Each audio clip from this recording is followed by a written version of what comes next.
ನಮಸ್ತೆ ಎಲ್ಲರಿಗೂ. ಇವತ್ತು ನಾನು ಪೆಟ್ಲುಕಾಯಿ ಸಾಂಬಾರು ಹೇಗೆ ಮಾಡೋದಂತ ತೋರಿಸ್ಕೊಡ್ತಾ ಇದ್ದೀನಿ. ಪೆಟ್ಲುಕಾಯಿ ಅಂತಲೂ ಅಂತಾರೆ, ಪಡವಲಕಾಯಿ ಅಂತಲೂ ಅಂತಾರೆ.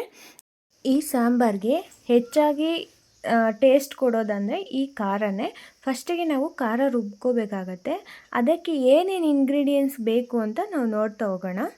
ಒಂದು ಬೌಲಷ್ಟು ತೆಂಗಿನಕಾಯಿ ತೊಗೊಂಡಿದ್ದೀನಿ ನಾನು. ನಮ್ಮ ಮನೇಲಿ 4 ಜನ ಇರೋದ್ರಿಂದ ನಮಗೆ 1 ಬೌಲ್ ಸಾಕಾಗುತ್ತೆ.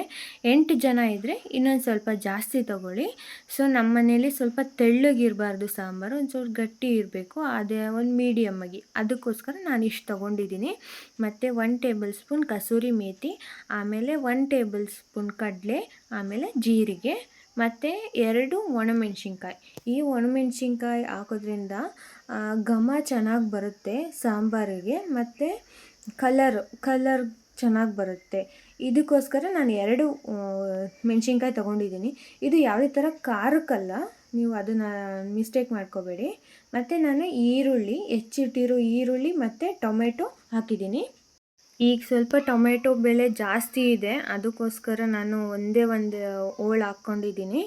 ಆಮೇಲೆ 4 ಎಸಳು ಬೆಳ್ಳುಳ್ಳಿ ಹಾಕ್ಕೊಳ್ಳಿ. ಬೆಳ್ಳುಳ್ಳಿ ಯಾಕೆಂದರೆ ಇದು ಸಖತ್ತು ಟೇಸ್ಟ್ ಇರುತ್ತೆ ಬೆಳ್ಳುಳ್ಳಿ ಹಾಕೋದ್ರಿಂದ.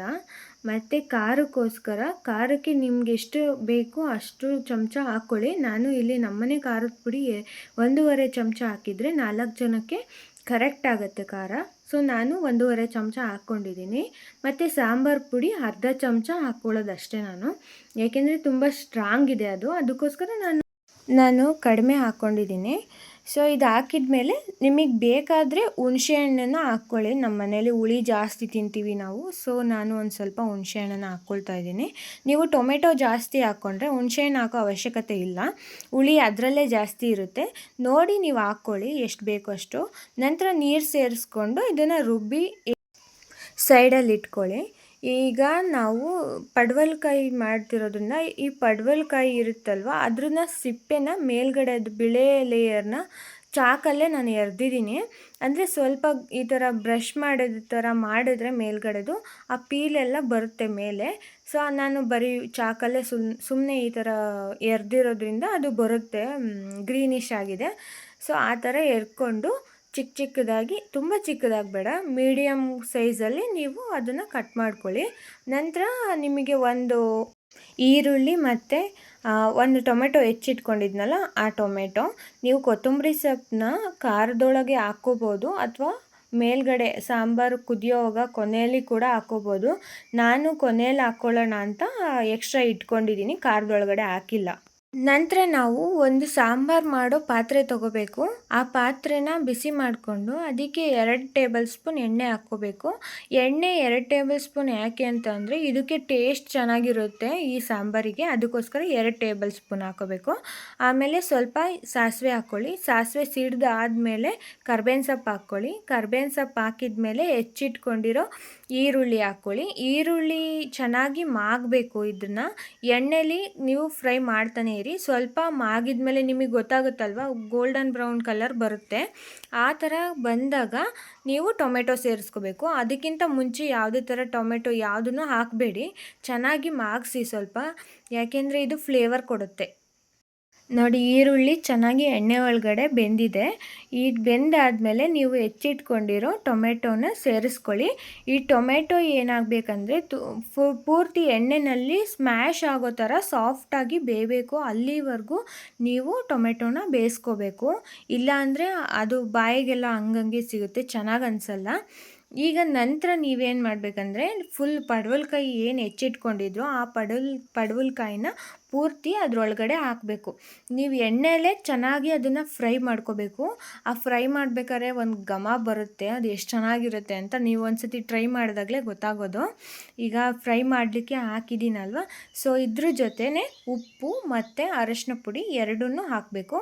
ಉಪ್ಪು ಮತ್ತು ಅರಶಿನ ಪುಡಿ ಹಾಕಿ ಆದಮೇಲೆ ಒಂದು ಸತಿ ತಿರುಗಿಸ್ಕೊಂಡು ಅದು ಸ್ವಲ್ಪ ಸಾಫ್ಟ್ ಆಗುತ್ತೆ ಎಣ್ಣೆ ಒಳಗಡೆ, ಅಲ್ಲಿವರೆಗೂ ನೀವು ಅದನ್ನು ತಿರುಗಿಸ್ತಾ ಇರಬೇಕು.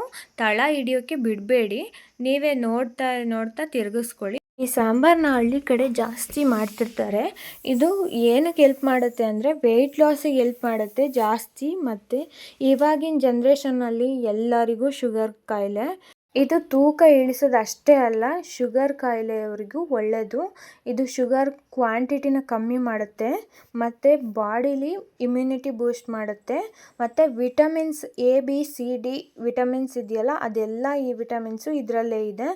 ಸೊ ಈ 3 ಬೆನಿಫಿಟ್ನು ನೀವು ಇದರಿಂದ ಪಡ್ಕೋಬೋದು. ಈ ತರಕಾರಿನ ಎವ್ರಿಡೇ ನೀವು ಯೂಸ್ ಮಾಡಿದರೂ ಯಾವುದೇ ಥರ ಪ್ರಾಬ್ಲಮ್ ಇಲ್ಲ. ಸೊ ನೀವು ಕೂಡ ಟ್ರೈ ಮಾಡಿ ಮನೇಲಿ. ನಾನು ಮುಂಚೆನೇ ಕಡಲೆಬೇಳೆನ ನೆನೆಸಿ ಇಟ್ಟಿದ್ದೆ, ಅರ್ಧ ಗಂಟೆ ಮುಂಚೆನೇ. ಇದು ಕಡಲೆಬೇಳೆ ಪಡವಲಕಾಯಿ ಸಾಂಬಾರಿಗೆ ಕಾಂಬಿನೇಷನ್ ಇದ್ದಂಗೆ, ಟೇಸ್ಟ್ ಚೆನ್ನಾಗಿರುತ್ತೆ. ಮತ್ತು ಇದನ್ನು ನೆನೆಸಿ ಹಾಕೋದ್ರಿಂದ ಇನ್ನೂ ಚೆನ್ನಾಗಾಗುತ್ತೆ. ಸೊ ನಂತರ ನಾವು ಆಗಲೇ ರುಬ್ಬಿಟ್ಕೊಂಡಿರೋ ಖಾರನ ಈಗ ಸೇರಿಸ್ಕೊಳ್ಳೋಣ. ಈ ಸೇರಿಸ್ಕೊಂಡ್ಮೇಲೆ ಅದಕ್ಕೆ ಯಾವುದೇ ಥರ ನೀರು ಸೇರ್ಸೋಕೆ ಹೋಗಬೇಡಿ. ಫಸ್ಟೇ ಮಸಾಲೆನ ರುಬ್ಕೊಳ್ಳಿ, ಅದ್ರ ಜೊತೆ ಮಿಕ್ಸ್ ಮಾಡಿ ಅದ್ರ ಘಮ ಅಂದರೆ ಹಸಿ ಸ್ಮೆಲ್ಲು ಹೋದ್ಮೇಲೆ 1 ನಿಮಿಷ ಬಿಟ್ಟು ನೀವು ಸ್ವಲ್ಪ ಜಾರಿಗೆ, ಆ ಮಸಾಲೆ ಇರುತ್ತಲ್ಲ ಅದೇ ಜಾರಿಗೆ ನೀರು ಹಾಕಿ ಸೇರಿಸ್ಕೊಂಡು ನಾನು ಆಗಲೇ ಹೇಳ್ದಂಗೆ ಎಷ್ಟು ಬೇಕು ಅಷ್ಟು ಕ್ವಾಂಟಿಟಿನ ಇನ್ಕ್ರೀಸ್ ಮಾಡ್ಕೊಳ್ಳಿ. ನೀರನ್ನ ಜಾಸ್ತಿ ಸೇರಿಸ್ಬೇಡಿ. ನೋಡಿ ಕನ್ಸಿಸ್ಟೆನ್ಸಿ ಸ್ವಲ್ಪ ಕುದಿಸ್ತಾ ನಿಮಗೆ ಥಿಕ್ನೆಸ್ ಗೊತ್ತಾಗುತ್ತೆ, ಆವಾಗ ನೀವು ನೀರು ಸೇರಿಸ್ಕೊಳ್ಳಿ. ಜಾಸ್ತಿ ನೀರು ಸೇರ್ಸೋಕೆ ಹೋಗಬೇಡಿ. ತುಂಬ ತೆಳು ಆದರೆ ಸಾಂಬಾರು ಚೆನ್ನಾಗೋದಿಲ್ಲ, ರುಚಿ ಬರಲ್ಲ.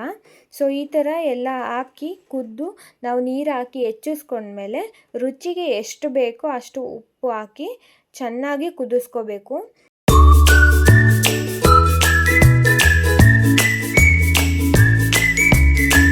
ಈಗ ನಾವು ಕೊನೆಯಲ್ಲಿ ಹೆಚ್ಚಿಟ್ಕೊಂಡಿರೋ ಕೊತ್ತಂಬರಿ ಸೊಪ್ಪನ್ನ ಸಾಂಬಾರು ಒಳಗಡೆ ಸೇರಿಸ್ಕೊಳ್ಳೋಣ.